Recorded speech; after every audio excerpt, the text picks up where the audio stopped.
이사야 53장 4절에서 6절 저랑 같이 읽습니다. 그는 실로 우리의 질고를 지고 우리의 슬픔을 당하였거늘 우리는 생각하기를 그는 징벌을 받아 하나님께 맞으며 고난을 당한다 하였노라. 그가 찔림은 우리의 허물 때문이요 그가 상함은 우리의 죄악 때문이라. 그가 징계를 받음으로 우리는 평화를 누리고 그가 채찍에 맞음으로 우리는 나음을 받았도다. 우리는 다 양 같아서 그릇 행하여 각기 제 길로 갔거늘 여호와께서 우리 모두의 죄악을 그에게 담당시키셨도다. 아멘. 우리 앞뒤 좌우에 계신 분들과 함께 마스크 쓴 상태로 눈인사라도 예수님이 부활하셨습니다. 예수님이 부활하셨습니다. 우리 2층에도 인사들 하시고요. 다시 한번 따라서 합시다. 예수와 함께 살고 예수와 함께 죽고.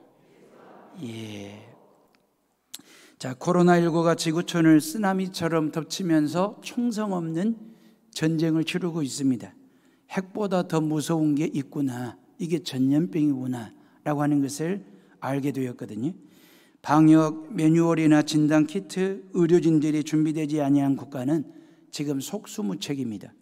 미국과 일본이 쩔쩔매고 있을 정도니까 다른 나라는 어떻겠냐라는 생각이 들어요. 미국 확진자가 벌써 50만 명을 넘어섰고 하루에 2,000명이 죽는 그런 상황에 놓이게 됐습니다. 일본도 만만치 않습니다. 우리나라는 어느 정도 안정기에 접어든 것 같지만 방심은 금물인 것 같고요. 해외에서 들어오신 교민들께서 자가격리 과정을 잘 견뎌주신다면 코로나19 사태는 어느 정도 안정이 되고 잡힐 것 같습니다. 이제는 움츠렸던 어깨들도 좀 펴시고 코로나 이전의 일상으로 돌아가기 위한 노력도 좀 하고 애들 학교도 좀 보내고 그리고 다시 교회는 정상적인 예배를 드리는 그날이 머지않아 오리라고 믿으면서 그 소망을 가지고 계속해서 기도하고 또 기도하는 우리 모든 성도들 되시기를 주님의 이름으로 부탁을 드립니다. 중국 우한에서 신종 코로나 바이러스가 발병하면서 직격탄을 맞은 게 우리나라 대한민국입니다. 확진자 세계 2위 국가가 되면서 180여 개 나라가 대한민국 국민들은 들어올 수 없다, 봉쇄 정책을 펼치면서 일본도 중국도 막았거든요. 그런데 지금은 그런 나라들이 자신들의 잘못을 시인하고 대한민국의 코로나19 대처 방안을 배우고 싶으니 가르쳐달라고 간청을 하는 그런 상황에 놓이게 됐습니다. 우리나라는 교과서대로 방역했다기보다는 새로운 교과서를 쓰고 있다 할 정도로 획기적인 매뉴얼을 지금 만들어내고 있습니다. 대한민국은 확진자 2등 국가라는 오명에서 벗어나 방역 1등 국가가 됐고 그리고 코로나19 극복까지는 아니지만 잘 대처하고 있는 모범 국가가 됐습니다. 한국산 진단 키트의 정확도는 세계적으로 인정을 받아서 120여 개 나라가 수출 내지 아니면 인도적 지원을 해달라고 요청을 할 정도로 엄청난 외화벌이를 지금 하고 있는 거죠. 대통령께서도 적극적으로 지원할 테니 치료제와 백신 개발에 끝장을 보자고 인류의 생명과 건강을 책임지는 대한민국이 되도록 모든 역량을 모아서 힘쓰자고 열심히 하자고 그렇게 응원하고 격려하는 모습을 봤습니다. 방역과 의료의 선진대국이 되지 않겠는가? 전혀 근거 없는 이야기는 아니고요. 근거 플러스 우리의 바람을 보태가지고 2020년 노벨 의학상은 대한민국 국민이 될 것이라는 희망사항들이 여기저기서 나오고 있습니다. 이러한 희망이라도 가지고 살면 코로나19에 눌려있던 무거운 짐을 조금이라도 덜 수 있지 않을까라는 생각에 말씀을 한번 드려보는 겁니다. 코로나19 확진자 2위 오명국가에서 지금은 18위가 됐습니다. 그리고 방역 1등국과 그리고 코로나19 대처 모범국가가 된 이유는 뭘까라고 하는 것입니다. 세계 각 나라가 대한민국을 주목하는 이유가 뭘까요? 그것은 대통령의 리더십 맞습니다.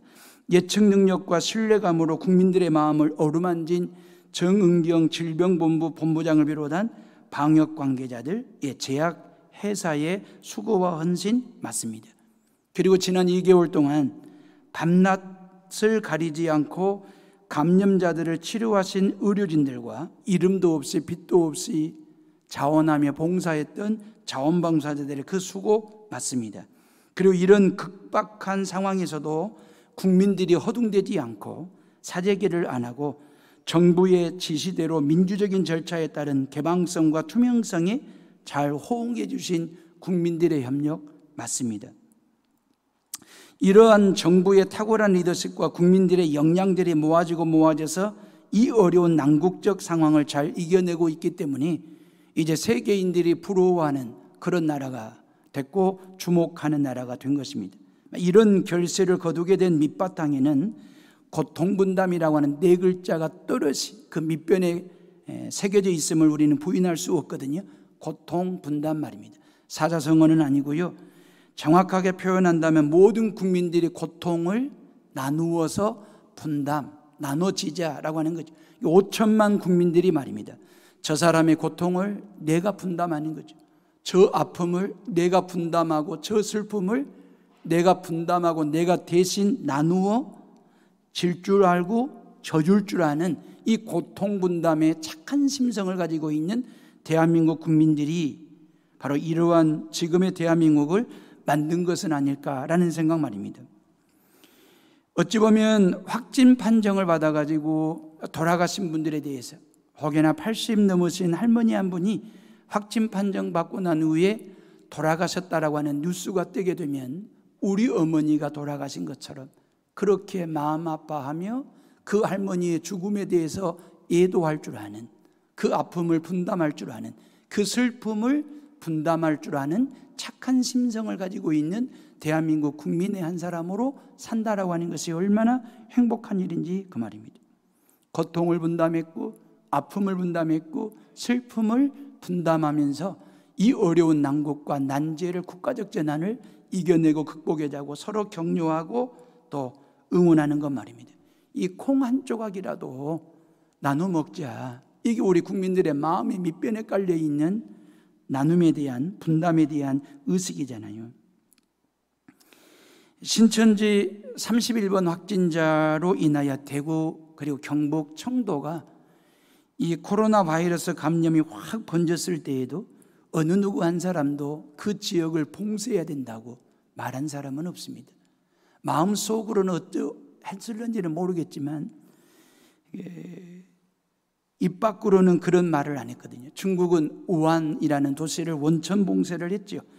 국가적으로 봉쇄하기 전에 우한 도시 주변에 있는 도시들이 우한 사람들이 나오지 못하도록, 우리 동네 우리 도시로 오지 못하도록 주변 도시들이 원천 봉쇄를 했던 건 사실입니다. 그런데 우리는 자율적인 일상생활을 보장하면서 국민들이 두려움과 고통을 서로 분담하고 그 아픔을 나눠서 이겨낸 것 말입니다. 지금도 이겨내고 있고 말입니다.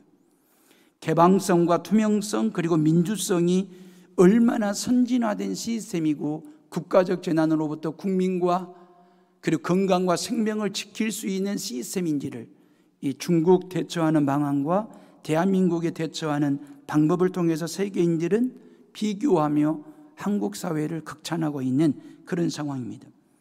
부활절을 맞이하여 가정에서 영상으로 성전에서 현장 예배를 드리고 있는 해오름의 식구들이요. 고통분담, 나는 고통을 나누고 싶은데 누가 내 고통과 슬픔을, 아픔을 대신 나누어 지려고 하는 사람이 얼마나 있을까요? 또 누군가에게 내 고통 좀 나누어 쳐달라고 부탁할 만한 사람이 얼마나 있을까요? 근데 고통 분담도 실은 분담하기도 쉽지 않은 일이지만 실은 기쁨 분담도 결코 분담한다는 게 쉽지 않습니다. 기쁨은 기쁨대로 독점하고 싶어하는 마음이 그런 욕심들이 우리들의 마음의 심성 안에 심리 속에 이렇게 쫙 깔려 있기 때문에 고통은 고통대로 분담하기 어렵고 기쁨은 기쁨대로 분담하기가 어려운 게 인간의 심성이고 마음이거든요. 그게 나쁘다는 얘기가 아닙니다. 그것이 나쁘다, 잘못되었다라고 하는 얘기가 아니고 정말 이 어려운 시대에 그 말입니다. 근다고 해서 고통을 전담하자니 이 고통 전담하는 게 얼마나 무섭고 무겁고 버겁고 겁이 나는지 그 말이에요. 그런데 우리 대한민국 사회는 이 고통을 누군가에게 전담시킨 게 아니고 분담할 줄 아는 착한 심성을 가지고 이 어려운 난국적 상황을 잘 이겨내고 있으니까. 부부로 산다라고 하는 게 뭡니까? 고통 분담하자는 거 아니겠습니까? 전담하는 게 아니고 아내의 아픔을 남편이 대신 져주는 거죠. 남편의 슬픔을 아내가 대신 져주면서 평생 그 말입니다. 당신과 내가 고통은 분담하고 기쁨은 당신이 전담해. 기쁨은 당신 거야.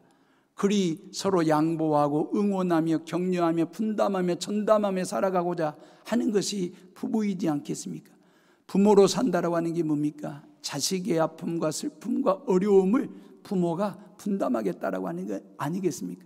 자식으로 산다라고 하는 것이 뭡니까? 우리 부모님들이 말 못할 그 아픔과 고통에 대해서 자식들이 분담하면서 전담하면서 우리 가족으로 한번 살아보겠다. 이게 가족 애고, 이게 패밀리 의식이지 않겠습니까? 노사 간에 고통 분담하는 거 말입니다. 환자와 의료진들 간에 고통 분담 말입니다. 목사와 성도들 간에 분담하는 거 말입니다. 선생님과 제자들이 서로 분담하면서 이 어려운 상황을 이겨내기 위해서 힘써 애써 열심을 다하고 있는 대한민국 국민들의 모습 말입니다. 우리가 전담까지는 못하지만 그래도 분담한다라고 하는 게 얼마나 감사한지. 대한민국의 코로나19 대처를 통해서 세계인들에게 던져주는 메시지가 뭡니까? 고통 분담하라 그 말입니다. 고통을 쪼개고 쪼개서 서로가 질 때 그 고통은 짐스러운 게 아니라 복스러움이 된다. 이게 대한민국이 전 세계인들을 향하여 던지는 메시지가 되고 있는 것이거든요. 근데 말입니다, 실은 분담도 어려운 것이고 부담스러운 건데 전담하라고 한다면 누가 전담하려고 할까요? 모두가 다 손사래를 치고 36개 주랭랑을 치며 도망을 칠 것입니다. 근데 전담하신 분이 계십니다. 바로 예수 그리스도 그분 말입니다. 우리의 고통만 전담하신 게 아니고 그 예수님은 우리의 모든 죄까지 전담하시겠다고, 내가 너의 모든 죄를 맡을 테니 100% 내가 책임질 테니 너의 모든 죄는 내가 전담한다. 임 목사에게 분담하자고 말하신 적이 없습니다. 예수님이 여러분들에게 내가 50% 분담하고 너희들이 50% 분담해라, 죄를 분담하신 예수 그리스도가 아니십니다. 우리 모두의 죄를 예수 그리스도께서 전담하시고 전적으로 책임을 지고 십자가 위에 오르시고 모든 살을 찢고 모든 피를 다 쏟으시면서 우리의 모든 죄를 깨끗하게 씻고 씻기셔서 우리로 하여금 구원 받게 하시고 하나님의 자녀가 되게 하시고 천국 가게 하셨으니까, 우리의 죄를 전담하신 그 예수 그리스도께서 우리의 구원도 전담하셨어요. 이 얼마나 귀하고도 복된 일이고 감사할 일인지 그 말이에요. 부활절을 맞이한 헤어롬의 식구들이요, 모든 사람들은 태어날 때부터 죄라는 DNA를 가지고 태어나게 된다 그랬잖아요. 그래서 로마서 3장 9절에 보면 그러면 어떠하냐, 우리는 나으냐? 결코 아니라 유대인이나 헬라인이나 다 죄 아래에 있다고 우리가 이미 선언하였느니라 그랬어요. 모든 사람이 죄 아래에 있다. 너무너무 공평하죠. 모든 사람이라고 얘기했으니까. 모든 사람이 죄 아래에 있다라고 얘기했는데, 이 아래라고 하는 말은 헬라어로 휘퍼라고 하는 단어를 썼거든요. 휘퍼라는 말은 어떤 공간적 위치를 말하는 게 아니에요. 먼 밑에 공간적 자리 위치를 말하는 게 아니고 무엇 밑에서 지배를 당하는 상태를 얘기하는 거예요. 공간을 말하는 게 아니고 상태를 말하는 것이거든요. 모든 사람은 무엇을 잘못했기 때문에 죄라고 말하는 게 아니고 무엇의 지배 아래 놓인 상태를 성경은 죄라고 이야기를 하는 것이거든요. 그래서 로마서 7장 23절에 보면 사도 바울이 그랬어요. 나를 사로잡는 그 무엇을 죄라고 얘기했어요.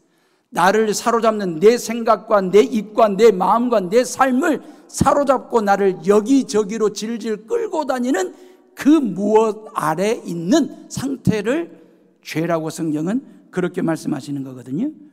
죄가 뭡니까?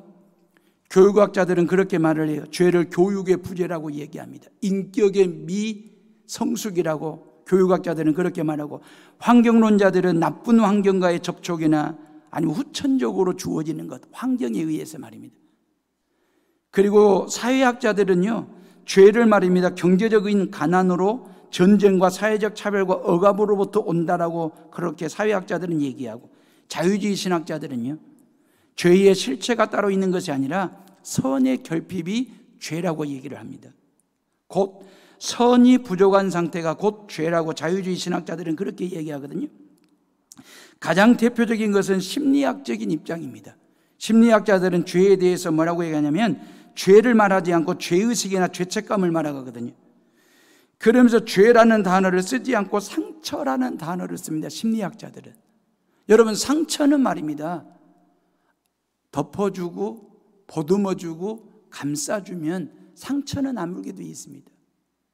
심리학자들은 죄란 말을 안 쓰고 상처라는 말을 쓰는데, 성경은 말입니다, 우리에게 뭐라고 말씀하시냐면 죄의 뿌리에 대해서 이렇게 얘기합니다. 로마서 3장 18절에 보니까 눈앞에 하나님을 두려워함이 없느니라. 하나님을 두려워하지 않는 것이 죄의 뿌리래요. 왜 내가 죄의 뿌리를 담고 사느냐면 내가 하나님의 존재를 두려워하지 않기 때문에, 하나님의 임재를 두려워하지 않기 때문에 그냥 내가 막 말하는 거예요. 막 사는 거예요. 왜? 하나님의 존재를 내가 인정하지 않거든요. 하나님에 대한 두려움이 없습니다. 그래서 우리는 죄의식, 죄책감 없이 그렇게 살아가는 거예요. 그걸 성경은 이렇게 말합니다. 이방인들은 하나님이 아닌 것을 하나님처럼 믿는 것, 이걸 우상숭배라고 얘기합니다. 그럼 유대인들은요? 유대인들의 죄는 뭐냐면 하나님을 믿는 그 믿음 말입니다. 믿는 하나님을 하나님으로 보는 게 아니고 그 하나님을 믿는 그 믿음을 가진 자기 자신을 하나님처럼 믿는 죄를 범한 게 유대인들의 지은 죄입니다. 어떤 얘기인지 이해가 가시겠어요? 하나님을 몰랐던 이방인들은 하나님이 아닌 걸 하나님처럼 믿는 거예요. 그걸 우상숭배라고 얘기를 해요. 근데 하나님을 알고 역사를 가지고 있는 유대인들은 어떻게 하냐면 그런 하나님을 믿는 자신의 믿음을 하나님처럼 믿어버린 거예요. 그러니까 자신을 믿는 거예요. 그게 유대인들이 지은 죄예요. 하나님의 존재에 대한 두려움이 없는 거죠. 그래서 사도 바울이 로마서 1장 28절에 마음에 하나님 두기를 싫어하며 하나님께서 그들을 상실한 마음대로 내버려 두사 합당하지 못한 일을 하게 하신다 그랬거든요. 이방인들은 이방인들대로 우상 때문에 마음에 하나님 두기를 싫어하는 거예요. 유대인들은 유대인들대로 하나님을 믿는 그 믿음 가지고 있는 자기 자신을 하나님처럼 믿다 보니까 하나님을 마음에 두지를 않는 거죠. 그러다 보니 결국 죄인들의 합당치 못한 모습이 나오는데, 그걸 이사야 선지자는 5절에 이리 말했어요. 그가 찔림은 우리의 허물 때문이요 그가 상함은 우리의 죄악 때문이라. 그가 징계를 받음으로 우리는 평화를 누리고 그가 채찍에 맞음으로 우리는 나음을 입었도다 그랬거든요. 뭔 얘기냐면 하나님을 마음에 두지 않고 하나님의 존재를 두려워하지 않는 사람은 말입니다, 모든 징벌과 징계와 죄악과 허물 앞에 놓인 존재가 된다라고 하는 거죠. 이렇게 살다가 죽으면 지옥 가는 것입니다. 죄인들의 끝이 이겁니다. 이런 죄인들의 허물과 죄악과 징계를 예수님께서 전담하시겠다라고 하는 것입니다. 네가 50% 지고 내가 50%를 책임질게, 분담한 게 아니고 저와 여러분들이 지은 죄와 허물과 징계에 대해서는 예수 그리스도께서 100% 전담하시고 십자가 위에 오르셔서 우리의 허물에 대해서 말입니다, 찢김을 통해서 말입니다.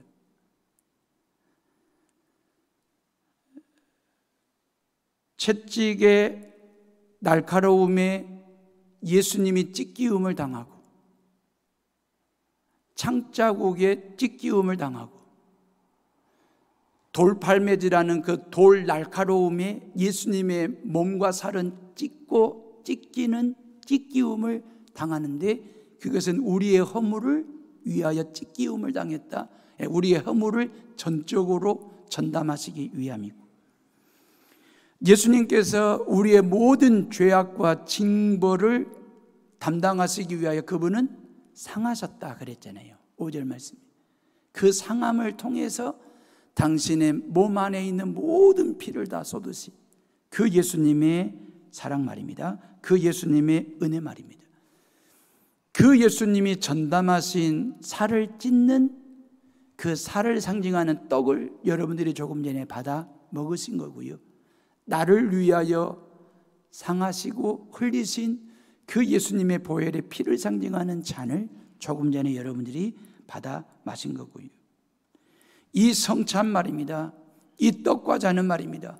저와 여러분들의 모든 죄를 100% 완벽하게 전적으로 전담하신 그 예수 그리스도의 상함과 찢김으로 우리에게 주어진 사랑의 결정체 말입니다. 사랑의 증표로 주어진 떡과 잔임을 믿으시고, 예수 그리스도께서 나의 모든 죄를 전담하셨음을 믿으시고 구원도 전담해 주시고 천국도 전담해 주신다는 사실을 믿고 살아가는 성도들 되시기를 주님의 이름으로 축원합니다.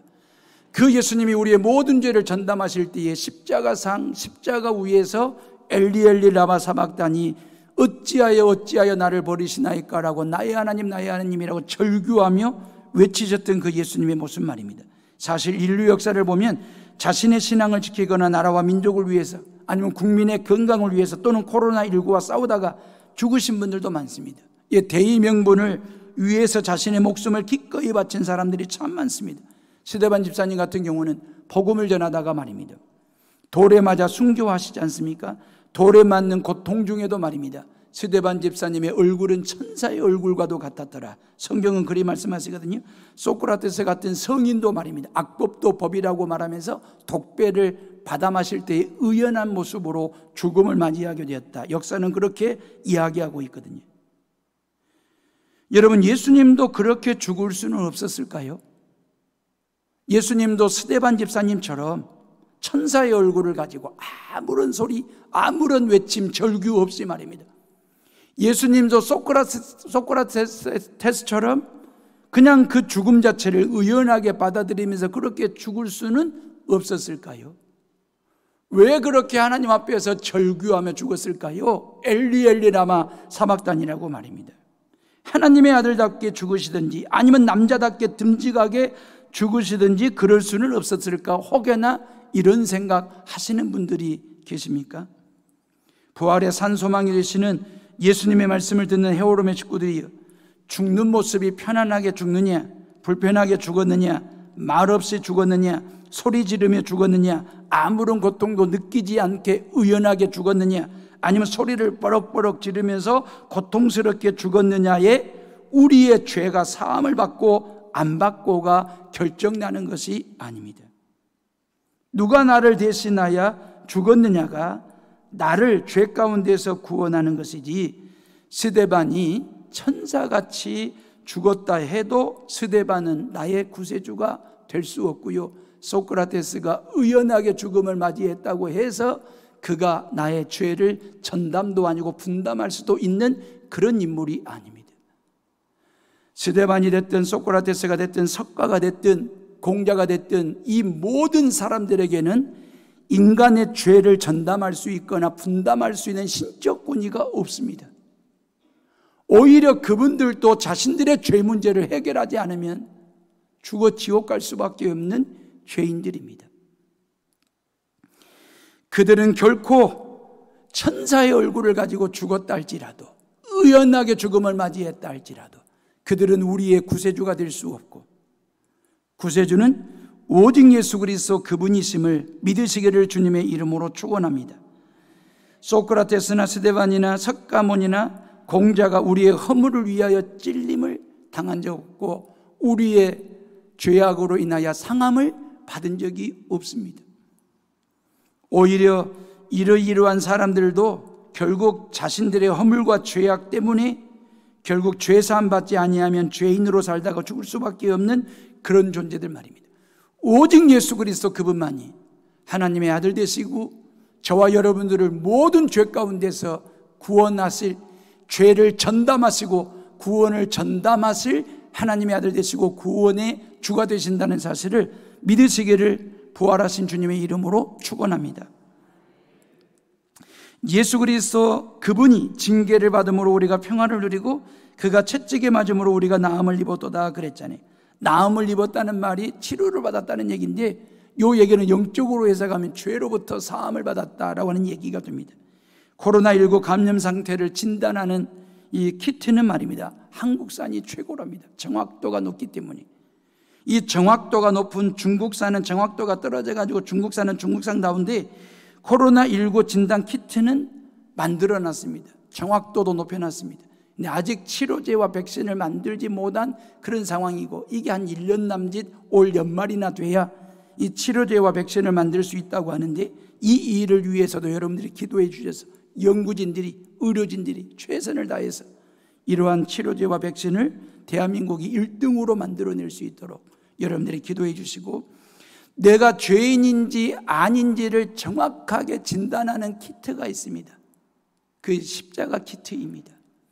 십자가 앞에 10분만 서 있으면 십자가는 내가 죄인인지 아닌지를 정확하게 진단해 주는 키트와도 같은 것입니다.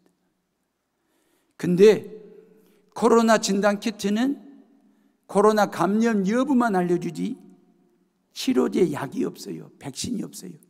근데 십자가 앞에 서면 내가 죄인이란지 아닌지를 정확한 진단을 내려주고 난 다음에 십자가는 십자가 위에서 아들 예수 그리스도의 보혈의 피를 우리 위에 뿌려주시고, 내 얼굴을 보혈의 피로 적시게 하시고, 내 가슴을 채우게 하시고, 내 모든 사지백체에 예수 그리스도의 보혈의 피를 뿌려주시고 채워주셔서 모든 죄를 사해 주시고, 나의 모든 죄를 전담하신 그 예수 그리스도의 십자가 앞에서 눈물 지며 나를 죄 가운데서 구원해 주신 그 예수님 앞에 감사, 감격, 감동, 찬양할 수 있도록 축복하시는 분이 바로 예수 그리스도 말입니다. 복음이라는 백신이 우리에게 있으니 얼마나 감사한지, 이 십자가 진단 키트를 통해서 죄인됨이 두려운 게 아니고, 죄인이라는 사실을 알고도 그 죄인됨을 주님 앞에 고백하지 못하고 용서를 구하지를 못해서 복음 백신을 통해서, 십자가와 부활 백신을 통해서 치료받지 못하고 죄사함 받지 못한, 여전히 죄 가운데 살아가는 우리 주변의 이웃들이 얼마나 많은지, 그런 저와 여러분들이 오늘 이 시간 이 십자가 앞에 서서 십자가를 통해서 뿌려지는 보혈의 핏뿌림을 통해서 저와 여러분들의 모든 죄로부터 사함받고 하나님의 자녀가 됐고 구원받은 백성이 됐고 천국 간다는 사실을 믿으시기를 부활하신 주님의 이름으로 축원합니다. 누구에게나 고비는 옵니다. 시대적으로나 국가적으로나 민족적으로 고비는 늘 옵니다. 고비는 고통이고 고난스러운 것입니다. 그런데 이러한 고비와 고통을 잘 견디고 이겨내면 고지가 나옵니다. 우리의 인생은 실은 고난스러울 때가 있습니다. 고통스러울 때가 있습니다. 그런데 우리는 예수 안에서 이러한 고난과 고통을 디딤돌 삼을 수 있는 이유는 뭐냐면, 예수 그리스도께서 우리를 위하여 준비해 놓으신 고지가 있기 때문에 그렇습니다. 이 고지를 향하여 내게 있는 지금의 고난이나 고통을 디딤돌 삼을 줄 아는 믿음이 우리에게 있기 때문에, 그래서 우리에게는 부활이 생명이 되고 산소망이 되는 것이거든요. 어찌 보면 저와 여러분들이 지금의 고난이나 고통을 딛고 서면 우리는 언젠가는 믿음의 정상고지에 오르게 될 때가 있을 것입니다. 이 팬데믹 상황 말입니다. 이 코로나19가 세계적인 유행이 돼가지고 걷잡을 수 없이 들불처럼 번지는 상황 말입니다. 속수무책입니다.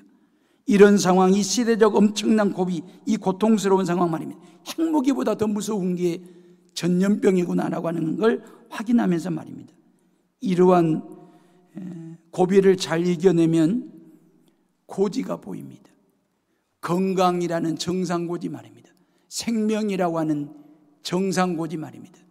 이 건강과 생명이라는 정상고지를 오르기 위해서 대한민국 국민은 국민대로, 75억의 인류는 인류대로 말입니다. 지금의 고난과 고통을, 이 고비를 잘 이겨내고 극복해서 고통 분담을 통해서 어떤 건강의 정상고지에 모든 나라가, 모든 민족이 다 오르게 되기를 기도하고 또 기도하는 성도들 되시기를 주님의 이름으로 부탁을 드립니다.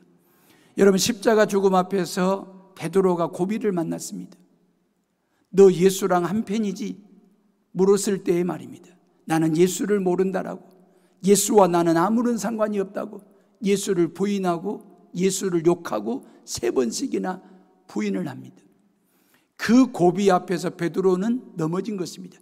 그 고비를 넘지 못하고 베드로는 주저앉은 것입니다. 그때 닭이 옵니다. 꼭기요, 꼭꼭꼭꼭꼭 하고 닭 울음소리가 주저앉았던 베드로의 신앙을 일으켜 세웁니다. 이 세상에서 제일 빠른 닭이 뭘까요? 후다닥입니다. 이 세상에서 제일 비싼 닭이 코스닥입니다. 성질 급한 닭은 꼴가닥입니다. 정신줄 놓고 사는 닭을 헷가닥이라고 얘기합니다.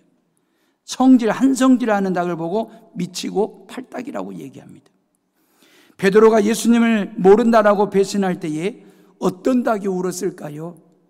베드로가 나는 예수와 상관이 없다고 배신하는 순간에 후다닥이 꼴가닥하면서 울었을까요? 베드로가 헷가닥하는 순간에 성질급한 닭이 미치고 팔딱하면서 꺾이고하고 울었을까요? 닭이 울었을 때에 베드로도 덩달아 웁니다. 응응 하고 웁니다. 그때 예수님께서 누가복음 22장 61절에 보니까 예수님께서 몸을 돌이켜 베드로를 보고 계시더라 그랬어요. 나는 예수와 아무런 상관이 없다고 탈탈 털어내며 손사래를 치며 나는 예수를 모른다라고 3번씩이나 부인하며 또 부인하고 욕하는 그 베드로를 향하여 예수님이 몸을 돌이켜 이렇게 보고 계시는 그 예수님의 눈빛 말입니다. 꼴 좋다. 남들은 다 배신해도 나는 절대로 배신하지 않겠다고 호언장담하고 큰 소리를 뻥뻥 치던 네 그럴 줄 알았다. 책망하는 눈빛이 아닙니다. 혼내는 눈빛이 아닙니다. 그런 베드로를 이해하시고 그런 베드로를 용서하시고 그런 베드로를 품어주시고 그런 베드로를 위로하듯이 따뜻한 눈길을 보내시면서 베드로야, 염려하지 마. 너의 그 배신에 대해서 나는 절대 미워하지 않는다. 이 일로 인하여 좌절하지도 말고 실망하지도 말고 낙심하지도 말고 포기하지 말자. 오히려 이 어려움과 이 고난과 이 고비를 딛고 서서 너는 나랑 같이 복음의 정상고지에 올랐으면 좋겠다. 나는 너와 함께 네가 이 복음의 정상고지에, 믿음의 정상고지에 오르도록 내가 너를 끌어주고 내가 너를 밀어주고 내가 너를 보듬어주고 내가 너를 업어줄 테니 나와 함께 복음의 정상고지를 향하여 힘찬 믿음의 발걸음을 내딛자. 그런 눈빛으로 그 베드로를 지켜보고 계시는 그 예수님의 따뜻한 사랑의 눈길, 이러한 예수님의 눈길이 여러분들의 삶과 여러분들의 신앙 가운데 이 대한민국 땅과 인류 가운데 비춰지고 보여짐으로 인하여 이 땅의 모든 사람들이 위로를 받고 새 힘을 얻는 그런 은혜가 있기를 주님의 이름으로 축원합니다. 저와 여러분들이 복음의 정상고지에 오를 수 있기를, 믿음의 정상고지에 오를 수 있기를 말입니다. 코로나19로 인하여 한국교회가 맞이한 상황은 고비일까요? 고지일까요? 지금 당장은 고비처럼 여겨집니다. 지금 당장은 정말 고비처럼 여겨집니다. 고난 중에 있는 것 같습니다. 그러나 부흥의 고지를 향한 고비로 삼는다면, 디딤돌이 된다면 그 말이에요. 나 자신의 신앙 말입니다. 어떻습니까? 이 코로나로 인하여 지난 한 2개월 정도 말입니다. 내 신앙은 꺾인 겁니까? 내 신앙은 아니면 더 성장하고 있는 것입니까? 내 믿음은 다운되어 있습니까? 내 믿음은 업이 되어 있는 것입니까? 내 믿음은 고난 중에 고비 중에 있습니까? 아니면 고지를 향하여 뚜벅뚜벅 주님과 함께 걸어가고 있는 신앙입니까? 어찌 보면 신앙적으로나 가정적으로나 개인적으로나 모든 면에서 모두가 다 한결같이 나름 고비도 있고 고난도 있고 고통도 있고 아픔도 있다니까요. 그런 때일수록 나를 향하여 양팔을 벌리시고 나를 보듬어 주시고 안아 주시고 밀어 주시고 또 밀어 주시는 그 예수님의 손길과 눈빛을 통해서 모든 고난을 극복하시고 모든 고비를 이겨내시고 믿음의 정상고지에 오르고 사업의 정상고지에 오르고 생명과 건강의 정상고지에 오르는 성도들 되시기를 주님의 이름으로 축원합니다. 우리 예수님도 겟세마네 동산에서 기도하실 때에 고비가 왔지요. 이 죽음의 잔을 내게서 지나가게 하옵소서. 근데 이 고비를 디딛고 이겨서 골고다 언덕에 십자가 정상고지에 오르시고 부활의 정상고지에 오르셔서 우리를 죄 가운데에서 구원하시는 죄 전담하신 구원을 전담하신 우리의 구세주가 되셨으니까 말이에요. 코로나19의 고통 문제는 말입니다, 분담할 수 있습니다. 이 고통 문제는 분담했고 분담한 것이 이런 좋은 결실을 거두게 된 건 사실입니다. 지금 대한민국은 간염 예방에 새로운 교과서를 쓰고 있습니다. 그러나 죄 문제는 분담할 수 있는 게 아닙니다. 아담은 죄를 자신이 전담한 게 아니고 후세대들에게 전담시키고 전가를 시키고 그냥 죽었습니다. 아담은 떠넘긴 겁니다. 모든 죄를 떠넘긴 거죠, 후세대들에게. 근데 예수님도 죄를 전담하셨죠. 죄를 떠넘긴 것이 아니라 죄를 떠 안으신 거죠. 그리고 십자가에 죽으시고 3일 만에 부활하셔서 모든 죄로부터 사함 받을 수 있는 복음이라고 하는 백신을 만들어 주신 거니까 우리의 죄를 전담하시고 우리의 구원을 전담해 주셨으니까요. 로마서 8장 2절에 이는 그리스도 예수 안에 있는 생명의 성령의 법이 죄와 사망의 법에서 너를 해방하였음이니라. 한마디로 무죄를 선언하신 것입니다. 예수 그리스도의 십자가의 죽음과 부활을 통해서 그 예수를 믿는 모든 사람들은 죄 없다 무죄를 선언하신 그 예수 그리스도께서 말입니다, 머지않아 이 땅에 코로나19 종식도 선언해 주실 줄로 믿고 저와 여러분들이 힘을 내시고 그 힘을 가지고 내가 져야 할 십자가를 지고 세상으로 나아가 세상을 치유하고 모든 사람들과 함께 더불어 아름다운 삶을 살아가는 해오름의 식구들, 이 땅의 모든 크리스찬들이 되시기를 주님의 이름으로 축원합니다. 축원합니다. 우리 이 시간 조용히 묵상하며 기도하겠습니다.